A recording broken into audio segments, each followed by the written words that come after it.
सांसद और भारतीय कुश्ती संघ के पूर्व अध्यक्ष ब्रजभूषण शरण सिंह ने अयोध्या से सत्यमेव जयते रैली की अगुवाई करते हुए नंदिनी नगर पहुंचकर समर्थकों को संबोधित किया। ये कार्यक्रम दिल्ली की अदालत में खिलाड़ियों से जुड़े मामले में बरी होने के बाद आयोजित किया गया था। सभा को संबोधित करते हुए ब्रजभूषण शरण सिंह ने कहा कि उन्होंने कभी दबाव में आकर समझौता नहीं किया। उन्होंने कहा, अगर मैं झुक जाता तो मामला खत्म हो जाता। उन्होंने आरोप लगाया कुछ लोगों ने बच्चों को आगे करके खुद पीछे रहकर आंदोलन चलाया। उन्होंने कहा कि यदि किसी के पास कोई मुद्दा या एजेंडा है तो वे सामने आकर बात करें।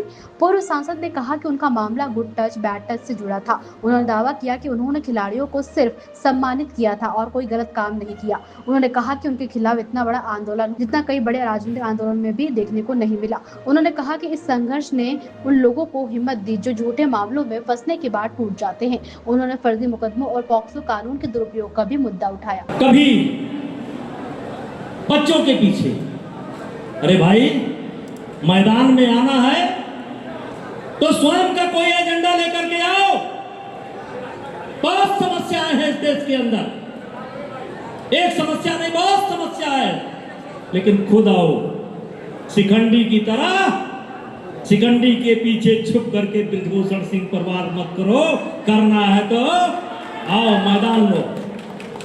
और इन्हीं शब्दों के साथ मुझे गर्व है, फिर गर्व से कहना चाहता हूं, जितना साथ मेरे आसपास के लोगों ने दिया है यौन उत्पीड़न के प्रकरण में, ऐसा साथ किसी को नहीं मिलता। ये संत कभी हमसे किनारा नहीं किए, ये संत हमसे कभी किनारा नहीं किए, अयोध्या कभी किनारा नहीं की, बच्चे कभी किनारा नहीं किए, बच्चियां कभी किनारा नहीं की। आप मेरे वीडियो उठा करके देख लीजिए, मेरे कार्यक्रमों की भीड़ उठा करके देख लीजिए। जब तक इन देवी जी लोगों की कृपा नहीं हुई थी तब इतनी भीड़ रहती थी, जब से इनकी कृपा हुई तब से इतनी भीड़ रहने लगी। आज का ही दृश्य देख लीजिए, क्या दृश्य था।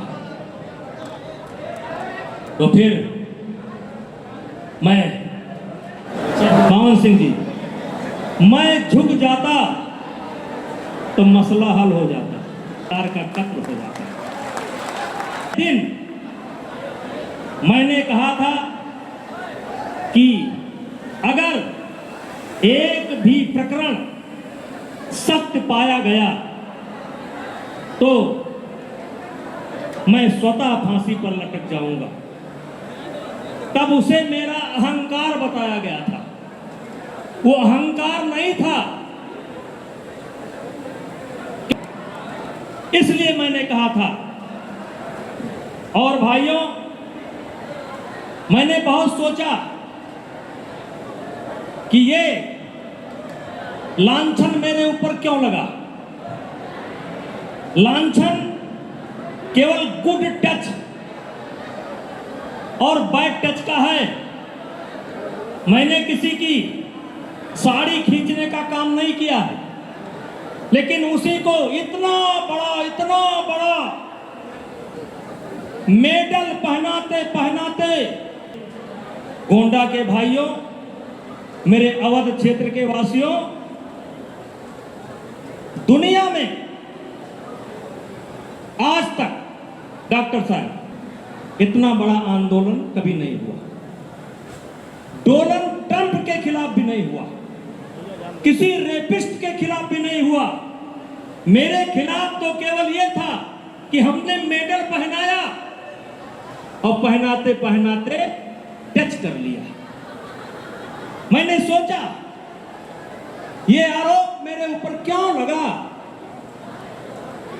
जैसा कि राजकुमार दास जी ने कहा कि देश की पीड़ा परिवार ही पीड़ित नहीं होता, समाज ही पीड़ित नहीं होता, उसके समर्थक भी पीड़ित होते हैं। एक लंबे संघर्ष के बाद नेताजी ने धैर्य के साथ, संयम के साथ, सत्य और धर्म की निष्ठा के साथ एक लड़ाई लड़ी है और समाज ने एक मानक स्थापित करके, एक कसौटी स्थापित करके बता दिया कि जो सत्य पर रहेगा, जो धर्म पर चलेगा, जो न्याय के व्यवस्था के ऊपर अटूट विश्वास करेगा, एक दिन अंत में वह विजय श्री केवल नेताजी की ही विजयश्री नहीं है, यह विजयश्री उनके करोड़ों समर्थकों की विजयश्री है, जो आज यहाँ पर अपने हृदय में नेताजी के प्रति अटूट प्रेम लेकर के यहाँ पर प्रकट हुए हैं। एक दो बातें मैं निवेदन कर दूं।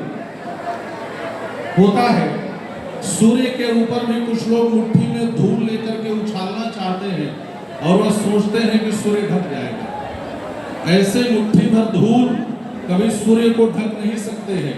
हाँ, तभी तक वह धूल उछाल सकते हैं जब सत्य और न्याय की आंधी नहीं आती।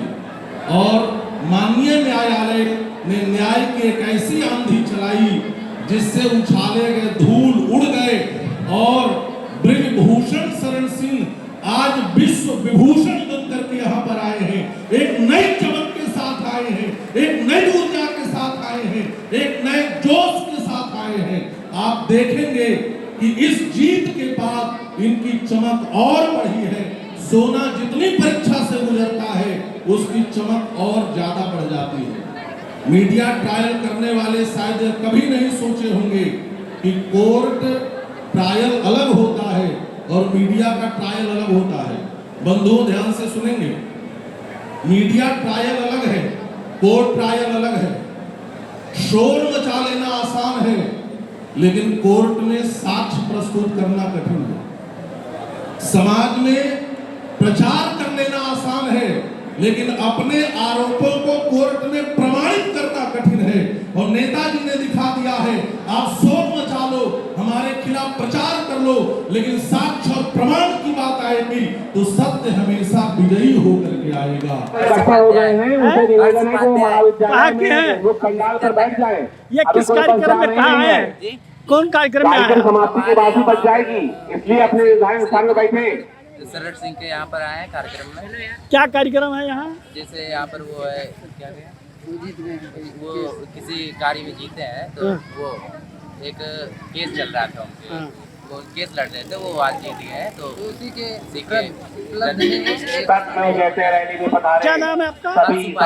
सरट सिंह नेताजी के यहाँ कौन सा कार्यक्रम होने जा रहा है? यहाँ पे हो रहा है सत्यमेव जयते का रैली। किस खुशी में? वो कोई शायद केस लड़ रहे थे, वही जीत गए हैं। अच्छा, उसी में आप लोग आए हैं। हाँ। क्या नाम है, कहाँ से हैं? हम हैं उत्कर्ष ओझा, हम प्रयागराज से यहाँ पे पढ़ने आए हैं अयोध्या में। क्या नाम? वेद विज्ञान विद्यापीठ में। क्या नाम है? उत्कर्ष ओझा।